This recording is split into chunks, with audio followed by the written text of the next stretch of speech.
Sveiki visi, su jumis aš Andrius Jaspeks ir šiandien mes bandysime surasti tų greitesnių monitorių. Kas nematėte mano video, kur aš ieškau tų pigesnių variantų, galite užmesti akį, kaip vis dar išlieka panašus tikrai. O dabar tie greitieji monitoriai.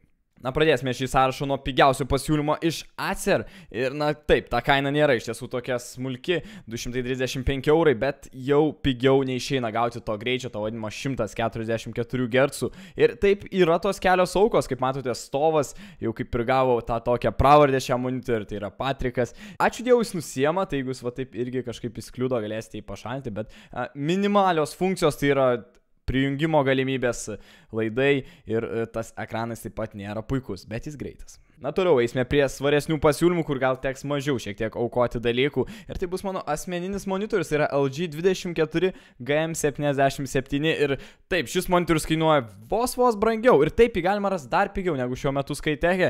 Ir ta kaina būtent kas ir vilioja. Kokybė yra išties puikiai, kaip greitam monitoriui, mažai ką aukojate. Tai yra spalvų atžvilgių, vis dėlto tai bus TN panelė. Čia yra, aišku, tie minusai iš tos pusės, bet pas monitorius pati firma suteikia maksimumą, ką jinai sugeba. Gretima šalia iškart yra kitas variantas iš BenQ, tai yra labai žinomas, ypač profesionalioje scenoje monitorius, tai yra XL 2411 Z ar ne Z, jau nuėmė tą raidelę, man atrodo, tai taip. Ir tas monitorius siūlo labai panašius dalykus, ką ir iš LG, šiek tiek gal brangiau, ten skirtingos technologijos, šiek tiek spalvos sakoma, kad yra ten prastesnės, bet kaip ir minėjau, prideda jums greičio funkcijų, kad būtų dar greičiau ir dar geriau, bet tiesiog gretima visiškai kaina panaši dažniausiai eina ir tiesiog galite rinktis tarp jų dviejų. Na, jeigu einant toliau, kaip ir šiandien kalbame apie brangesnius, pigesnius monitorius, tai labai sunku kažką pasiūlyti. Jūs galėtumėt pasimti, tarkim, neviršiant 300 eurų, tai jau minėto pigiausio Acerio varianto didesnį modelį, tiesiog tos 27 solius, bet aš